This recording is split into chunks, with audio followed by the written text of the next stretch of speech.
வணக்கம் நண்பர்களே. நம்ம என்ன கேட்க போகிறது அக்பர் பீர்பால் கதைகள். காளை மாட்டின் பால். ஒரு சிறு கதை தான் பார்க்க போகிறோம். வாங்க நம்ம சீக்கிரமாக வீடியோக்குள்ளே போகலாம். சக்கரவர்த்தி அக்பருக்கு பீர்பாலை மிகவும் பிடித்திருந்தது. அதை கண்டு தர்பாரில் பலருக்கு பீர்பால் மீது பொறாமை ஏற்பட்டது. அவர்களில் அரண்மனை வைத்தியரான ஹக்கீம் ஜாலிம் கானும் ஒருவர்.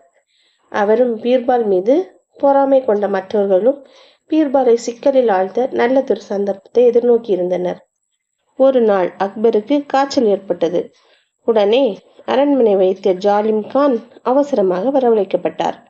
அவர் பரபரப்புடன் அரண்மனையில் நுழைந்து கொண்டிருக்கையில் பீர்பால் மீது பொறாமை கொண்டிருந்த சிலர் அவரை வழிமறைத்தனர்.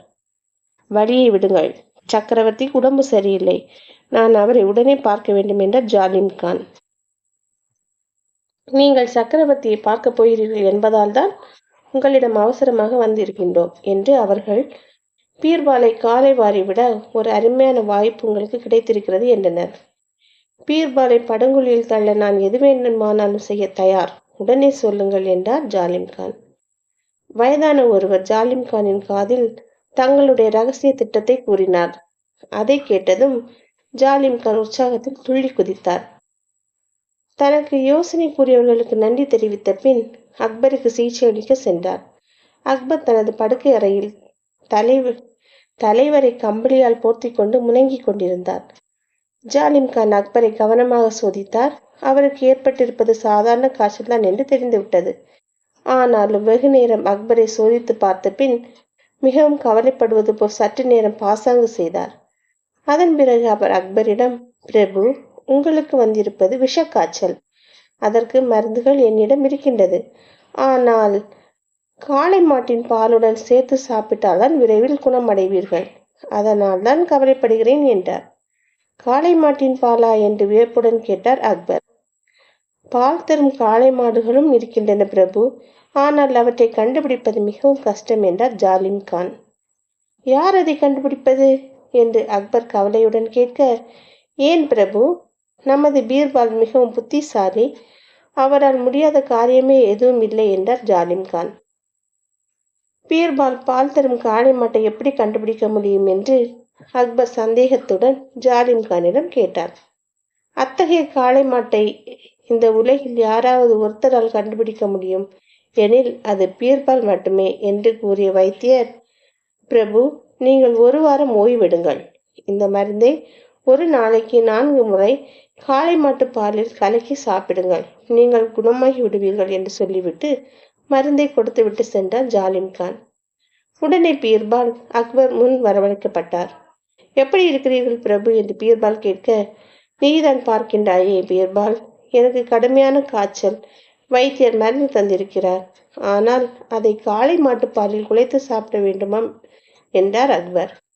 காளை மாட்டின் பாலா என்று வியப்புடன் கேட்க, பீர்பால், காளை மாடு பால் தரும் என்று எந்த மடையன் சொன்னான் என்று கேட்டார். ஏன், வைத்தியர் ஜாலிம் கான் தான் சொன்னார். அதுவும் உன் ஒருவனால் தான் காளை மாட்டின் பால் கொண்டு வர முடியும் என்பதையும் உறுதியாக சொன்னார் என்றார் அக்பர். அப்படி என்று ஜாலிம் கான் சொன்னாரா என்று பீர்பால் கேட்டார். ஆம் என்றார் அக்பர். தன்னை சிக்கலில் ஆழ்த்தி அவமானப்பட வைக்க ஜாலிம் கான் செய்த சூழ்ச்சி என்று பீர்பாலுக்கு உடனே தெரிந்துவிட்டது. பீர்பால் வீட்டுக்கு போகும் வழியெல்லாம் அதை பற்றி யோசித்துக் கொண்டு சென்றார். விரைவிலேயே அவர் மனதில் ஒரு அருமையான யோசனை தோன்றியது. உடனே வீட்டுக்கு சென்ற பீர்பால் புத்திசாலியான தன் மகளை அழைத்து அரண்மனையில் நடந்ததை கூறி சிக்கலில் இருந்து தப்பிக்க தான் யோசனை செய்துள்ள திட்டத்தையும் கூறினார். அதை கேட்ட அவரது மகள், கட்டாயம் செய்கிறேன் அப்பா என்றவள், அந்த ஜாலிம் கானுக்கு உங்கள் மீது பொறாமையா என்று கேட்க, அவருக்கு மட்டுமல்ல, இன்னும் பலருக்கு பொறாமை இருக்கட்டும், நீ நான் சொன்னபடி இன்றிரவே செய் என்றார் பீர்பால். நடிரவும் வந்தது. பீர்பாலின் மகள் ஒரு வேலைக்காரியுடன் அழைத்து கொண்டு ஆற்றங்கரைக்கு சென்றாள்.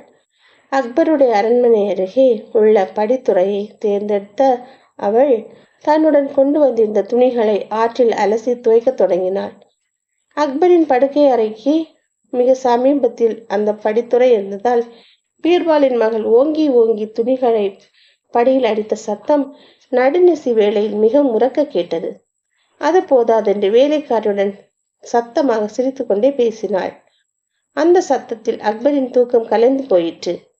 நடு இரவில் யார் இப்படி சத்தம் போடுவது என்று கோபமுட்ட அக்பர் உடனே ஒரு காவல்காரனை அனுப்பினார். காவல்காரனும் யார் அவர் சத்தம் போடுவது என்றறிய அரண்மனையை விட்டு வெளியே வந்தான். ஆற்றங்கரையில் நடு இரவில் ஓர் இளம்பெண் வேலைக்காரியுடன் சத்தமாக சிரித்து பேசிக் கொண்டிருந்ததையும் துணிகளை அடித்து துவைத்துக் கொண்டிருப்பதையும் பார்த்து கோபமுற்றான். அவன் அவனை திட்டிக் கொண்டே நெருங்கி, முட்டாளே, நீ என்ன பைத்தியமா? இரவு நேரத்தில் யாராவது துணி துவைப்பார்களா என்று தன் ஈட்டியை ஆட்டிக்கொண்டே கேட்டான். ஏன், இரவு நேரத்தில் ஆற்றில் தண்ணீர் இருக்காதா? பகலில் தான் இருக்குமா? இரவில் ஏன் துவைக்க கூடாது என்று பீர்பாலின் மகள் வாதம் செய்தாள். உனக்கு அறிவில்லையா? பக்கத்தில் சக்கரவர்த்தியின் மாளிகை இருக்கிறது. பாவம், உன்னால் அவர் தூக்கம் கலைந்து விட்டது. நீ உடனே இங்கிருந்து போய்விடு என்றான் காவலன். அப்புறம் துணிகளை யார் துவைப்பது? நீ செய்வாயா என்றாள் அவள். காவலன் கோபத்துடன், அதிக பிரசங்கி, யார் நீ என்று கத்தினாள். உடனே அவள் சிரித்துக்கொண்டே, நான் ஒரு பெண் என்றாள்.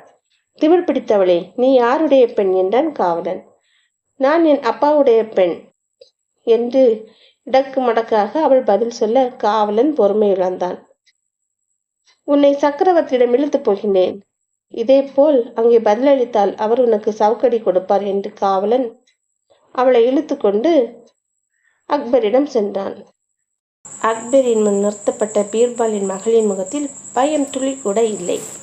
புன்சிரிப்புடன் தைரியமாக அவள் நிற்க, காவலன் அவள் இரவில் துணி துவைப்பதை பற்றி அக்பரிடம் கூறினான். அக்பர் கோபத்துடன், என்னம்மா, இரவில் தான் துணி துவைக்க நேரம் கிடைத்ததா என்றார். ஆமாம் பிரபு, பகலில் நேரம் கிடைக்கவில்லை. இன்று மாலை தான் என் அப்பாவுக்கு பிரசவ வலி ஏற்பட்டு ஒரு குழந்தை பிறந்தது. இருவருக்கும் வேண்டிய பணிவிடைகள் செய்துவிட்டு துணிகளை துவைக்க இப்போது வந்தேன் என்றாள் அவள். என்ன உளறுகிறாய் என்றார் அக்பர் கோபத்துடன். நான் உளரவில்லை பிரபு, உண்மையைதான் சொல்கின்றேன். இன்று மாலை தான் என் அப்பாவுக்கு குழந்தை பிறந்தது என்றாள் அவள். முட்டாளே, மறுபடியும் பைத்தியம் உளராதே. உன் அம்மாவுக்கு குழந்தை பிறந்தது என்று சரியாக சொல் என்று சீறினார் அக்பர். இல்லை பிரபு, என் அப்பாவுக்கு தான் குழந்தை பிறந்தது என்று தான் சொன்னதையே திரும்ப திரும்ப சொன்னாள் அவள். உனக்கு என்ன பைத்தியமா? உன் அப்பாவுக்கு எப்படி குழந்தை பிறக்கும் என்று எரிமலை போல் அக்பர் வெடித்தார். இதில் கோபப்பட என்ன இருக்கிறது பிரபு?